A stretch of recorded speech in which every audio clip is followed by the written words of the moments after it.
સાથે છે અહીંયા આગળ ચંદ્રવિલાસના ઓનર મિસ્ટર માલવભાઈ જોશી.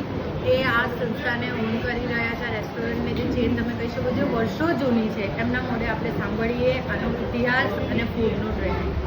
કહો તમે થોડા આપણા ચંદ્રવિલાસ વિશે. આમ તો સૌ જાણે જ છે, તેમ છતાં પણ ફરી એકવાર કહીએ કે 125 વર્ષ જૂની એટલે કે સન 1900માં મારા દાદા ચિમનલાલ હેગરા જોશિયાની સ્થાપના કરી હતી.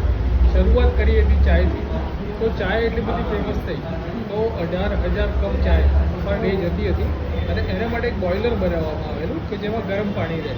એટલે આજે પણ લોકો જૂના એમ કહે બી ચલો બંબાની ચા પીવા છે, એવી એક આજે બી યાદ છે.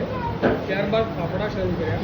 ફાફડા આપણે ગુજરાતમાં ખવાતા જ હતા, પણ એની જે કઢી હતી તો એ એટલી બધી પસંદ પડી તો લોકોને કઢી એનો જે સ્વાદ હતો એ કમંડળથી કઢી પીરસવામાં આવતી અને નીચે કોલી જેવું વેસલ બનાવેલું તો એ નળીમાં બધે કઢી ફેરવતા રહેતા.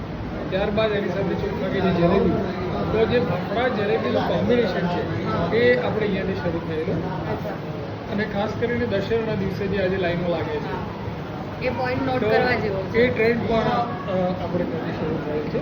ત્યારબાદ ગુજરાતી થાળી, જેમાં ગુજરાતી દાળ, બટાકાનું શાક એ આજે પણ લોકો યાદ કરે અને એમ કે ભાઈ તમે 3 દરવાજાથી આવો તો દાળની સુગંધ ચાલુ થાય અને 5 દરવાજા સુધી સુગંધ રહે છે.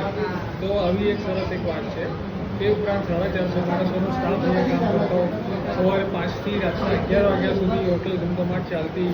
લોકોની એક જૂની યાદ છે, જૂનો વારસો છે. આગળ બી તમે એક શૂટ કરી શકશો કે કેટલા બધા મહાનુભાવો આવી ચૂક્યા છે. તો અને ગુજરાતી પિક્ચરો બહુ જેની અંદર પણ એનો ઉલ્લેખ છે.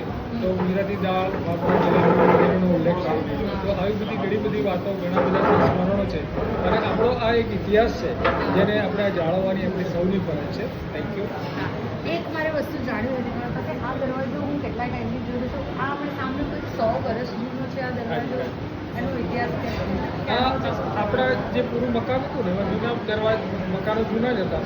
તેની અંદર બારી દરવાજા જે બધું બી હતું એ જેટલું સાચવેલું છે એ રિસ્ટોર કરીને ફરીથી. તો અમદાવાદની અંદર, અમદાવાદ નહીં હું તો કહી શકું ગુજરાતની અંદર ફેમસ જલેબી અને ફાફડા ખાવા હોય તો ચંદ્રવિલાસમાં આવવાનું. શું કહેવું તમારું?